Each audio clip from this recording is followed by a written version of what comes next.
to keep this as simplified as possible, but I wanted to bring you guys some like tactical information that you can take back and start utilizing in your business so that it helps you with conversations, it helps you with posting, it helps you kind of alleviate that I feel salesy kind of mentality that you have when it comes to putting a message or putting content out on social media. And I have been reading this book. I just finished it. Actually, it's called Building a Story Brand.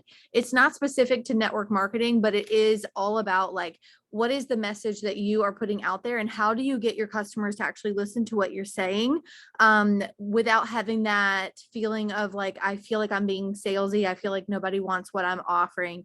It's kind of like getting over that hump. And I will tell you, almost 4 years that I've been here with Lavelle, I wish I would have read this book sooner because it could have helped me so much, like get so much further, I feel like, in my business. And so I want to be able to bring this information to you guys tonight. So I hope that everybody got the email that wanted the email. It is basically a guide that we'll kind of go through, probably maybe just one example tonight, and then you can print off extra sheets of it and kind of run it through each scenario when it comes to your personal brand. Because remember, you're not Lavelle. Everybody has their own unique story. Everybody comes from a different situation. And so the people that we are talking to, our customers, our ideal client, whatever you want to call it, they're all different. Okay. The people that I talk to on social media are going to be totally different from, you know, Jennifer's audience or Harriet's audience or Terrence's audience. Like everybody's audience is going to be absolutely different. And that's the beautiful thing about what we do. But one of the things that the book was talking about in the very beginning is it talks about why do so many businesses fail? And it was basically saying that it's all in the messaging. It's in the messaging and how they put out their information and how they're not taking into account what their customer actually wants.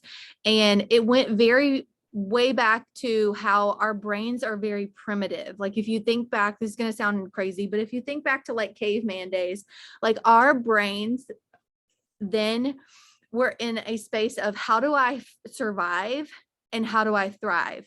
And I don't mean that like in any pun with Lavelle, but that's what our brain is like. It seeks that information every single day. It's how can I survive? Basically, what's the easiest route? What's going to keep me safe? This is why we talk about like get outside of your comfort zone, right? Because your brain is wired to keep you safe. Your brain is wired to keep you comfortable. Your brain is wired to always find that safe route.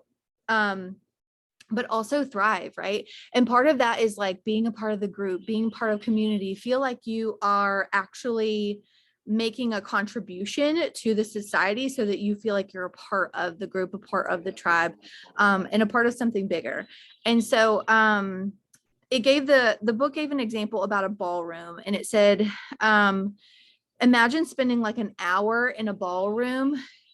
You are not going to know how many chairs are in that ballroom, but you'll know how many exits are in it because your brain is wired to say, okay, if I needed to, how I'm going to get out of this room, right? You're going to know that there's 2 exits to that ballroom, however many, but your brain doesn't automatically go to, okay, how many chairs are in this room? Okay, probably, I don't know, 300, right? Your brain doesn't do that. Your brain's like, how am I going to get out if the situation arises to keep myself safe? And so I want you to remember that your customers' brains are operating the exact same way. And so when we come to them with a message, maybe we are selling a product or a business opportunity that can help them.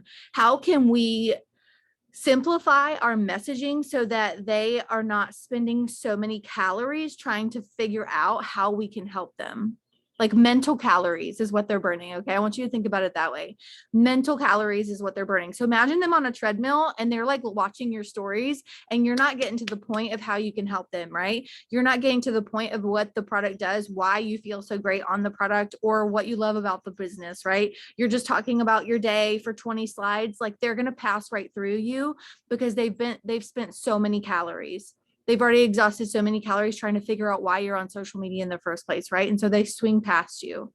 And I did that a lot for a very long time. And like I said, I wish I had read this book a lot sooner. But basically, We have to position our brand as the exit, not the chairs. We have to position our brand as, this is how I can help you. This is what it's going to mean for you if you start using these products, and what this business could mean for you long term. And we're going to get into vision and all that too. But the number one mistake that businesses take that makes them fail is they're not focusing on the aspects of how their product or service can help people thrive or survive, right? So I wrote down here, like, what do people care about? People care about survival, being accepted. They want to be a part of the tribe. They want to know that there's a community of people that will actually have their back and defend them, right? That's like our basic brain. The second mistake I wrote down is, again, our customers are burning too many calories trying to understand how we can help them. And so their survival mechanism shuts us off, is what I wrote down. I'm sorry if I go back to my notes, but I took a ton of notes. Like, I literally took so many notes for you guys on this book, and I want to be able to condense it for you. I wrote down, business has an enemy. The number one enemy in business is noise. There's so many other people who are out here working for Lovell. There's so many other people who have the same purple vitamins as you. There's so many other people who have a different network marketing, company than you. And so we have to figure out, okay, what makes me stand out, right? What makes people gravitate to my newsfeed? What makes people gravitate to my stories? What makes people want to listen to me, right? Versus they could go buy vitamins from anybody else that sells Thrive, right? The key is clarity. Let's see. I wrote down, what we think we're saying to our customers and what our customers are actually hearing are two different things. And they buy based on what they hear. Confusing your customer is costing you money. And I put, how many people do we think are buying from our competition because they've communicated more clearly than we have? And when I think about my messaging in the past, I think about, like, I would share, okay, why do I use the products? And that's important to some extent, but I've started kind of playing around with this story brand framework. And I've noticed, at least the past month, my personal sales are up compared to the first 2 months of the year, and my personal trials are up compared to the first 2 months of the year, because I've started kind of like switching a couple things in my verbiage and how I say things on my stories. And I'll go into that a little bit with you guys tonight too. Nobody remembers a company that makes noise. And probably the biggest takeaway that I took from this book is that you are not the actual hero. Okay. We want our customers to be the hero. We want to be able to be that guide for them. And we'll break that down a little bit into the story brand framework tonight. But a lot of people, I think, show up in the social media space and they act like they're like hot snot, right? Like, they're like, I've got the best comp plan, I've got the best product.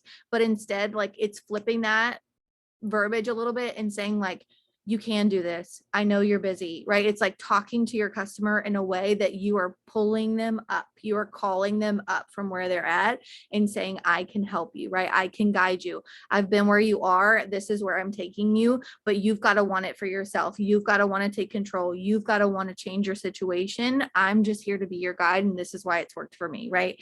It's that sort of, that's a sort of story that we're going to start sharing a little bit more. 3 crucial questions that I wrote down. I wrote down, what does the hero want? The hero being your customer, right? They want to thrive. They want to survive. They want to stay safe. So we always have to remember that whenever we're thinking about them and we go on our stories or we put up a post, we think, okay, how's my customer thinking right now? Because you've been in this business for X amount of time. You've been personally developing every single day. You've gotten a little bit wiser as you go along. You've gotten a little bit more emotionally intelligent as we go. And so you start thinking a little bit different. And sometimes we forget because we put this gap in between us and our customers, because as you start progressing in your business, you are going to start acting different. You are going to step into that next level leader. And you kind of forget sometimes where you came from. You kind of forget that you were scared to click that promoter button, or that you were actually worried about what other people used to think about you, even though you might not still think that way, right? And so it's important for us to always go back to that and share that consistently on our newsfeed and in our stories, and show your face and say, you know what, like, I've been there. Right? I've been there. I wasn't able to pay my bills on time. I was always away from my family and I needed different. So I started moving different. And so I'm here to be your guide. This is kind of like how we should start talking to our potentials a little bit more in our stories. Number two is who or what is stopping them from getting what they want, right? And so something I've started asking a lot is what's it going to take?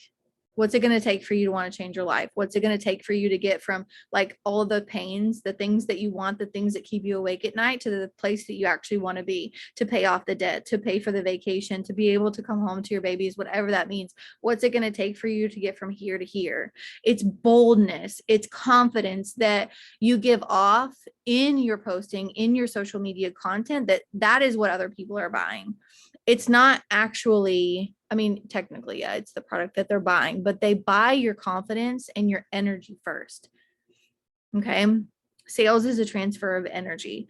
Number three, what will their life look like if they do or do not get what they want? So that's again, painting that picture and building that vision for them. So let me grab my book. If you go to your story brand framework, I don't have anything else to call it. Framework. Go to your framework. Basically, the book kind of like is saying every good story has these components to it. And this is what makes people pay attention. And this is what makes people watch a complete movie. It used a lot of movies as references. And it said, you know, like each movie has always had these components, has always had a character, a problem, a guide. And so we're going to go through each one. So there's 7 components, right? You've got, I'm just going to go through the very quickly, and then we're going to break it down a little bit more, but you've got a character, right? This is your potential. This is your potential customer, your potential teammate. This is the people that you're talking to on your social media whenever you're putting out your content.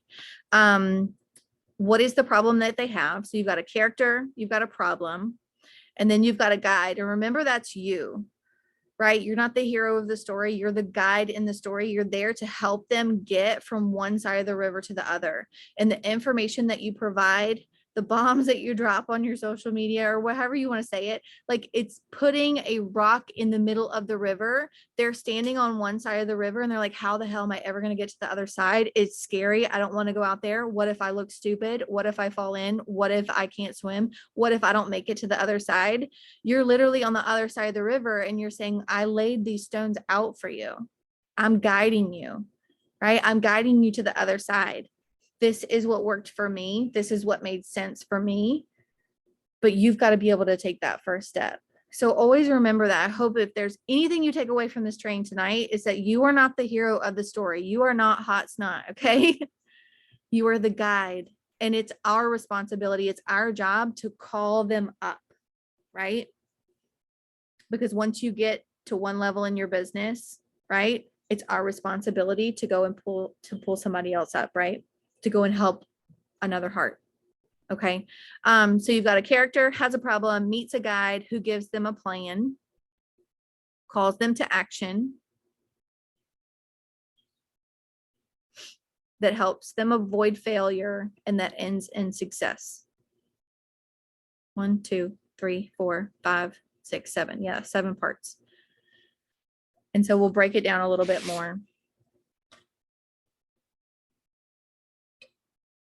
The most simple example that I could come up with was being tired or just wanting more energy. So we'll use that for example, because we have a lot of products that kind of like fit that framework, right?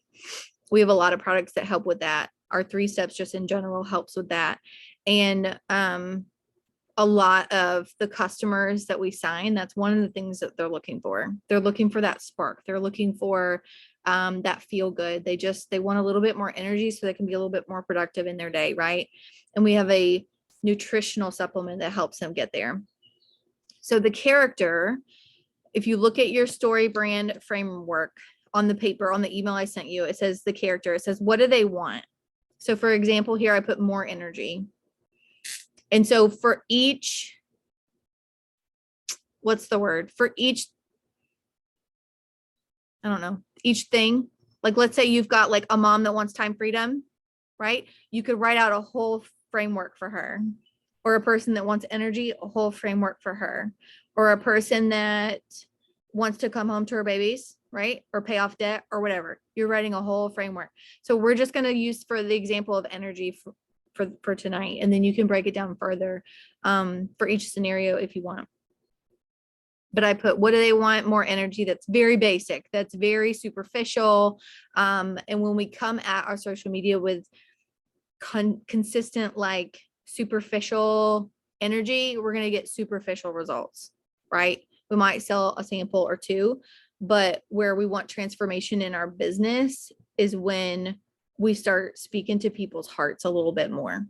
And so what that means is you break it down a little bit further and we start talking about their problems. You know how you hear people say all the time, you've got to be valuable in the marketplace, or you've got to help them with their problem, help them solve a problem. For me, for some reason in my head, I was always like, well, I just don't know, like, what exactly do you mean? Like, I'm solving a problem because I have a product that helps with energy. And so I would show up with like a boomerang of my capsules and I'd be like, jumper cables, right? Like, but that wasn't helping solve their problem. But in my eyes, I was solving their problem because I was talking about their lack of energy, but I was also using that attraction marketing piece, right? And I feel like when you talk about attraction marketing, sometimes you get way too superficial to the point where people don't even know what you're talking about because you're trying to be so secretive about it, and it actually confuses them more. Versus if you say, these are the vitamins I've been taking for the last 4 years. I know what it's like to be tired, right? That is hitting them at a total different level. Versus if I put up a boomerang of my capsules and I say morning jumper cables for the last 4 years, right? That hit you a little bit different. And so for every problem you go to tackle, whatever problem you're tackling for the day, right? And each day it might be different. You're not going to necessarily wake up and talk about energy levels every single day. You might talk about the fact that maybe you're on a debt-free journey and you want to pay off debt, or you want to come home to your babies, or whatever it is for you. You can start tackling these problems every day with this framework in mind, that you've got a customer, right? A potential customer who has a problem. How can you talk about that problem at a heart level? And how can you, I don't want to say exaggerate it, but how can you make it worse? Right? And so one thing you can do, it talked about in the book, and I loved this, is that there's 3 parts to every problem. There's an external problem, an internal problem, and a philosophical problem. Right? So you think your problem is that they lack energy, right? But their problem actually is externally, they lack energy. Internally, what does that mean for them? That means that maybe they're not taking care of themselves, and they're not going to the gym. And maybe they snap at their kids a little bit more. And maybe they can't get on the ground and play with their kids the way they really want to. Right? That's their internal problem. So you're speaking to their external problem, you're speaking to their internal problem, but what's their philosophical problem? Right? Maybe you come at them and you're like, not come at them, but you talk to them and you say, you know what? Like, I know what it's like to be tired, right? I used to be there, right? I'm empathizing with them a little bit. I used to be there. I used to go to the coffee pot every single time too, every single morning. And I hated the way it made me feel because I felt like I was on a roller coaster all the time. And I didn't like that because I was tired, I wasn't taking care of myself. And so I know what that feels like too. To feel like you lose yourself after you have kids, right? I'm taking it to a totally different level. I'm making that problem worse, right? By internalizing that problem, because it actually is an internal problem for them. It's not just an external problem. I talk about how I used to want to get down on the ground and play with my kids, but I was actually falling asleep on them. I was a mom that was falling asleep. So I talk about that a lot. And then the philosophical problem is even deeper. It's, how do you want your kids to remember you? Right? Maybe you're talking to mamas, maybe you're not, but you can use this in every scenario in breaking down their problem into 3 things. What's the external problem? How does that make them feel on the inside? And what is the bigger picture for them? Right? So they're tired. They're not taking care of themselves. Maybe they want to play with their kids. Maybe they don't want to always snap at their spouse, right? And then the philosophical problem is that's not the way they want to show up in life. That's not the way they want to be remembered. What kind of mom do you want to be remembered as, right? Do you want to be the mom that actually jumped on the trampoline after work, that actually felt good still? Do you want to be the mom who bakes on the weekends You can paint this picture, right? That is where people connect versus the boomerang of jumper cables 4 years straight. Like that doesn't say anything to them. That's just like, oh, she's hopping on here to sell me a product, right? And I'll tell you, as you start working through this framework a little bit, every single time you post or you go to your stories, you're going to start catching yourself and be like, I didn't even follow the framework. Like I didn't even, it's a practice, but you'll get better at it as you go. But I promise you, if you start putting it into play, you're going to start realizing that people are actually listening to you a little bit more because they feel like you know them. And they'll start saying things like, I feel like you're speaking to me, or I feel like you're in my head, or we are twins, right? And you'll start connecting with your people. So you've got your character has a problem. You broke it down into 3 things. So what did I put here? I put the internal, external. Yeah, we went through all that. How do you want to be remembered? And you're actually wanting to enjoy life, right? Those are just like very basic example of like energy, right? And then they meet a guide. Hold on, let me go back. I've got other notes over here on the side. We broke that down. Addressing 3 levels of problems. Addressing 3 levels of problems our customers face help us create a brand promise. So you're making that promise to them that will connect with them at their deepest point of need. This is exactly what we were talking about in the beginning, the need of survival and the need to thrive, right? People want to live a happy life. They want more joy. They want more peace. They want happiness. And so when we speak on those levels to them, they actually listen a little bit more.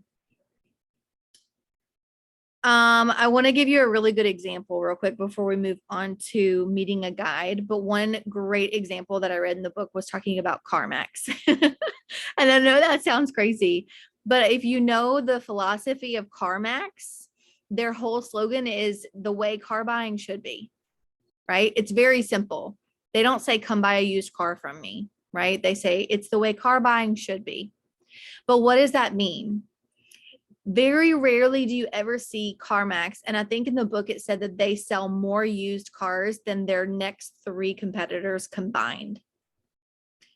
And it's likely because of their messaging, because their messaging doesn't hit the external problem. Their messaging hits the internal and philosophical problem, right? Yes, they want to buy a car, but CarMax doesn't bring you in on, hey, I know you need to buy a car, come buy a car from me. They hit you on, I know that people don't want to haggle a price. I know that people don't want to have to go back and forth with a car salesman. That is the problem that they are fixing for their customer. The problem is not selling them a car. Does that make sense? The problem is they have eliminated this hassling with the car salesman, and they have come up with this promise to their customers that they will never have to negotiate a price. The price you see on the sticker is the price that you're going to pay. I'm never going to haggle you for a price. You sign that agreement when you come in, right? But the reason why they sell more cars is because they speak to the internal problems of their customers, not the external, superficial, come buy a car from me. Had they had branded their company that way, they may not be as successful as they are now. Does that make sense to everybody? Put it in the chat. Let me know. But I thought that was a great example. I was like, oh my God.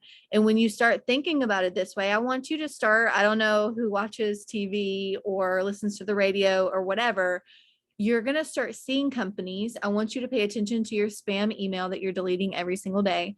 Look at their messaging. Look at how they're attracting their customers. Even I don't care if you're going to click on it or not. What grabs your attention? What made you read it? Right? This is part of your own personal marketing analysis that you're doing. And you're like, what caught my attention? Right? Start paying attention to what grabs your attention. And you can start utilizing these things in your own messaging and marketing.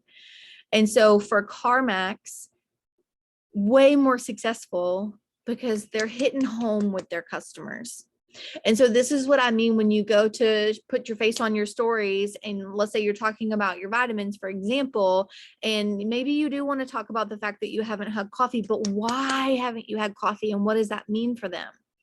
Does that mean that they're not going to hit that roller coaster, right? Like all of their coworkers? Does that mean that they're not going to hit that 2 p.m. crash and feel like they need a soda or an energy drink? Or does it mean that they're going to come home at the end of a long workday and they're still going to have energy left for their kids? Does it mean that they're going to be able to provide more physically, emotionally to their family, that they're going to be able to show up differently every single day? Can you hit on that instead of these vitamins are awesome, I've got trials available? I hope this is making sense. And I don't know why it took me so long to for this to click on me. So they meet a guide, right? Every character in every story, every movie meets a guide. And the guide needs empathy and authority. Write that down. Empathy meaning you're empathizing with your potential customer and you're saying, I've been there. I know what it's like. And you don't have to speak to everybody in your messaging.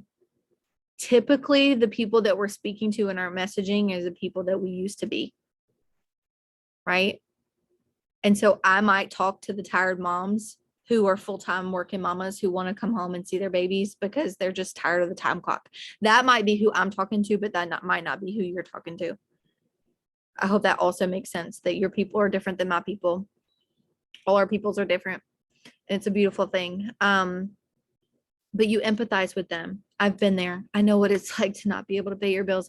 I know what it's like to not have any energy left when you come home from work. It's not a good feeling, sister, right? You talk like that on your stories. You empathize with them and you show authority. Authority in a very, how do I explain this? Not a overzealous way, if that makes sense. Like an authority meaning you share a customer review. Yes, Karen, you share with your heart. You share a customer review, or you share a testimonial, or you share before and afters from the team page. Typically in the book, it says about 3 of them, because once you get past 3 of them, then it no longer feels authentic. So try 3 and then move on and get back to the person, get back to the customer and say, I know you want to feel better. I know that you're tired of being tired, or however you want to say it, right? You empathize with them and then you give them a plan. Okay. Now this is where for the longest time, I feel like I got stuck here because I was always like, this is why I love my products. This is why it would matter to you. But I struggled with the call to action. I struggled with asking for the sale. And a lot of it, I feel like, is maybe out because I was brand new to network marketing and I wanted to try to keep everything a secret, right? Because we think that coming in with attraction marketing that we're just not spilling the beans. But what I understand that to be now is you are attracting your community with your posts and your reels and your live videos, but you are building your community in your stories. And your business is built probably, I'd say 90% in your stories, in the DMs. But you got to give them a plan. So once you explain why it matters, what it would be like for them, that you empathize with them, maybe you share a testimonial or a review, you have to give them a plan. And so maybe let's say you're selling trials, you give them an example of what it's going to be like to actually use the system. You're giving them a plan. It's done in the first 30 minutes of your day. It's so simple, right? You're giving them a plan. I'm going to mail you a trial. You get 3 days. 3 days to feel it. Most people feel it in the first couple of days. You're giving them a plan. Does that make sense? Once you give them a plan, what's the agreement that you're giving them, right? The agreement that CarMax gave is a no haggle price. That's their agreement. It wasn't that they're going to sell you a car, right? It's, I'm not haggling with you for a price. I'm eliminating that frustration for you. So for you, what is your agreement plan? Let's just use a customer, for example, because a teammate is totally different. Well, we can kind of throw it all in, but what's your agreement to your potential customer or your potential trial person, right? Your agreement is maybe if you're selling trials from your pantry, maybe you're going to personalize it for them. Maybe you're actually going to listen, right? Maybe you're going to listen to what their needs are. And so maybe you say, you know what, message me what it is you're struggling with. I'll personalize it. I'll give you my best recommendation, right? That's also giving authority because you've been using the products for X amount of time and you can give a great recommendation based on their needs, not your personal likes or dislikes in the products, what their needs are, right? So your agreement to them is you're going to listen, you're going to provide something for them that's going to be personalized. Maybe if it's a new customer that you're signing on, your agreement is you're not going to have to do this alone. I'm going to thrive with you every single day. Maybe your agreement is that you're going to offer them to be a part of the customer group. And you're going to say you're going to get a great community where you get meal plans, you get like, not meal plans, but like you get healthy meal ideas. We give you tips, we give you mindset tips, we give you workout ideas so that you don't feel like you're going at it alone, because nobody likes that feeling. This is the way that we talk to them on our stories and our live videos and stuff like that. I hope this is making sense to you guys. So that's your agreement for them. And then after that, you're not done. You're not done. After that, you have to actually ask for the sale, right? And we can't be afraid of it.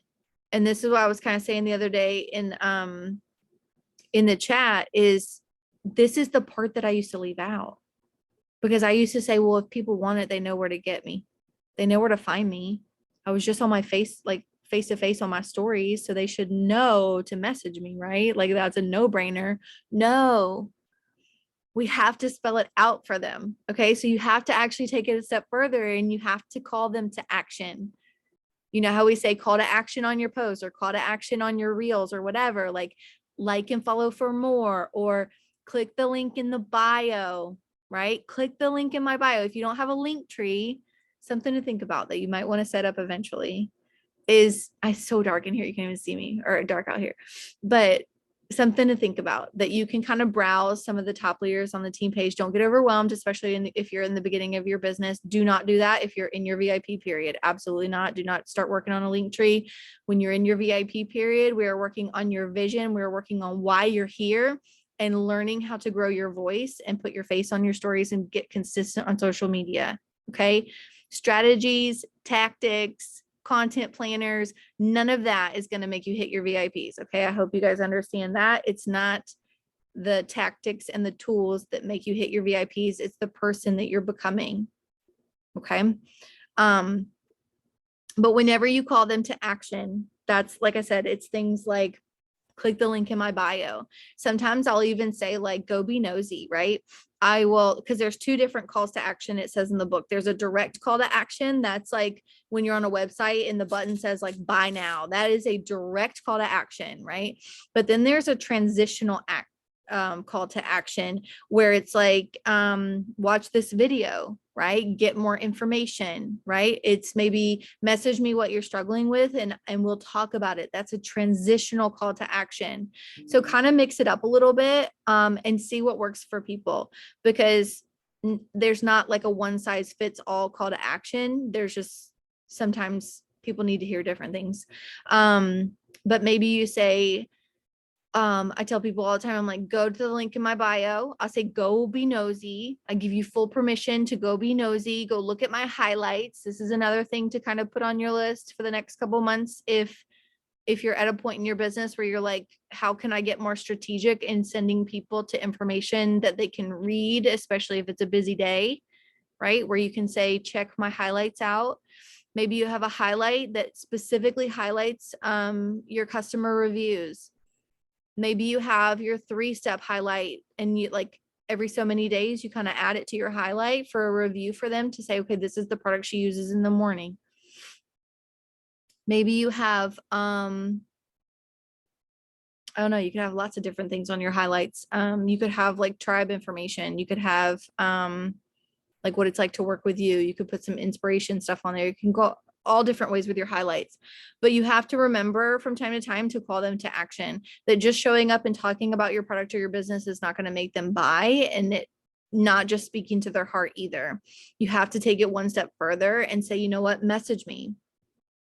I love the little link thing on Instagram stories now. That's an absolute like life, like game changer, that you can put your Thrive sample, your sample link on there, which is just your username dot thrivesample.com. And when you type that in on the link section on your stories, your Instagram stories, you're going to see underneath the bottom, it'll say how you want to customize the text. And if you guys ever need me to kind of like break this down, I can do a screen recording one day if somebody's like, I'm just way over on, like, if you don't know what I'm talking about. But you can personalize it and you can say request a trial here. And that's what your little button will say. And maybe you're talking on your stories about trials and you're like, just click here, request a trial, personalize it a little bit more and say, I will text you back. Right? Because when they click that, what happens is it goes to your email and it'll be a Lovell update and it'll say, so-and-so has requested a trial from you, but Lovell needs you to approve it before they're going to mail it out. And so what I do is I personally like to send my samples out through my pantry. Unless I have to, I'll use my back office, but I don't know. It's just what I like to do. I like to personalize it. I like to throw in some freebies and stuff. And so I'll actually deny the request in my email so that Lovell doesn't send, so that it's not just hanging out there.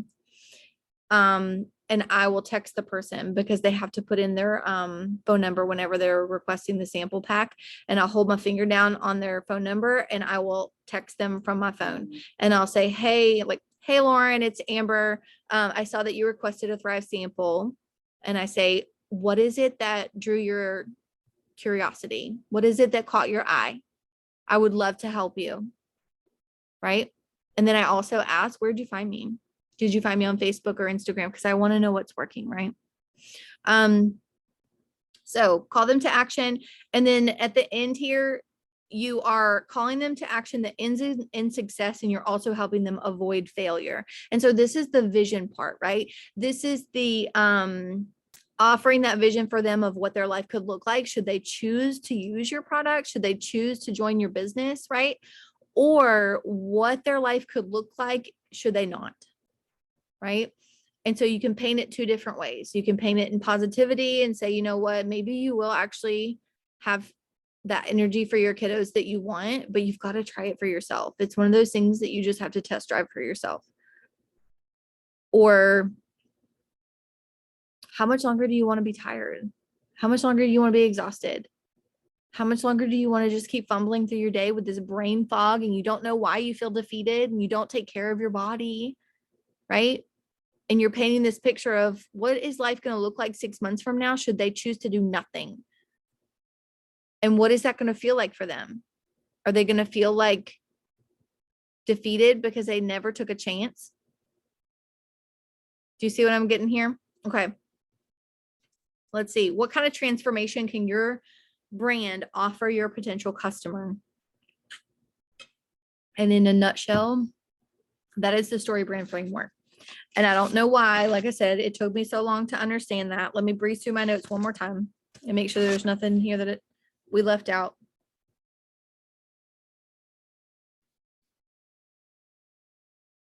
I put know, like, and trust only goes so far. Because if you are consistently putting out content that is attracting people to you, your posts, your lives, whatever on your news feed, but you're dropping the ball on connecting with them in your stories, then they know, like, and trust you because they've been attracted to you, but you haven't spoken to their heart yet and actually attracted the sale. Does that make sense? Another fun example that they used in the book about avoiding failure, like whenever you go to say, like, you know, well, what's at stake, like what's going to be any different 6 months from now if you choose not to do anything. They use the example of Allstate. And Allstate, you know how they say, like, are you in good hands? Right? So Allstate's strategy on their branding is not like buy my insurance. Allstate is, when things go sour, is your current company going to take care of you the way that we're going to take care of you? And so they portray mayhem, right? This guy who's like always causing like crazy ruckus, right? So they portray that as like the villain, right? Like we've got to beat mayhem, like we've got to be prepared. That is the message that they take to their customers. Not buy my insurance because it's cheaper, not like any of that. It's we're going to actually take care of you better, and we're going to prepare you ahead of time for the disasters that could arise. Does that make sense? And like, so just think about the way that you're actually attracting your customer. And are you speaking to them? Or are you putting the information out on social media that you want? Are you sharing your products the way you want to share your products? Or are you sharing your products in your business the way that maybe they need to hear it? Okay. Let's see. We talked about vision. I think we went over all this, you guys. The last thing I put on here is you sell more than a product. You guide people towards a stronger belief in themselves. And so a lot of it, like I said, is not you being the hero. It's not that you have the best comp plan or the best product. I mean, we do. We love what we do. We love our business. We love all the things, right? But our goal is to help them see more in themselves, that they could be more, that they could create a better life, that they could create more happiness, more peace, more joy, should they choose to say yes to themselves and make a commitment to themselves.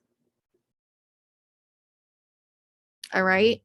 I love you guys. I'm not going to keep you too much longer. If I end up glancing at this and I left something out, I will put it in the chat.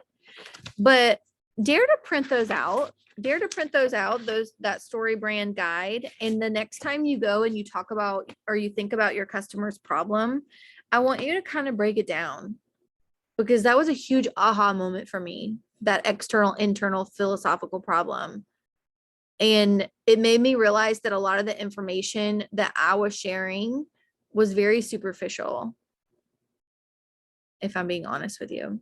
And the only way we learn is to evaluate our past, is to evaluate how we've been in our business and saying, was that actually working? Right. And so for me, the whole reason why I picked up this book is because I was very disappointed in the amount of trials that I sold for the year 2021. When I actually wrote that down for taxes, I looked at that number and I remember I texted Brielle and I was like, wow. I was like, I'm embarrassed, right? But there's so many times as a leader where you're going to evaluate your progress and you're going to say, I could be doing more. I could be doing better. And that's a very humble spot to come from, to have the emotional intelligence to say, you know what, I don't have it all figured out. There's always something that I can be learning. There's always something that I could be doing better, because the last thing that you want is to be fumbling around, waiting for results and thinking that you know it all and thinking that you're doing all the things and having this very egotistical viewpoint on your business of that you're doing everything, right? That's the last thing that you ever want. So I hope you hear me tonight, that if you get to a point where you feel like things are stale in your business, it's not your team. It's not your team. And you have to have that awareness to say, I've got to do better. I've got to do better because I'm the glass ceiling.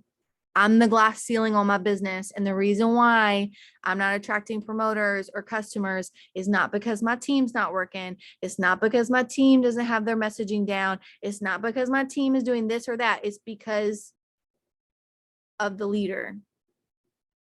And everything rises and falls on leadership. That I've learned in the hospital. And I refuse to be y'all's cap. And so when I find places where I'm like, you know what, like I could do better, damn straight, if I'm going to learn how to do better, and I'm going to teach you some things that I learn along the way. So I hope that you take that tonight, that philosophy, and you say, I'm not going to be the cap on my business anymore. I'm not going to be the glass ceiling for my team. I'm going to keep growing. I'm going to keep learning. When things don't feel like they're panning out right, when I'm not getting any likes or comments or views on my live videos, when I'm scared to show up, when things feel hard, when life gets in the way and I don't want to show up, I will figure it out, because I will not be the cap on my business. Okay. I love you guys. Good night.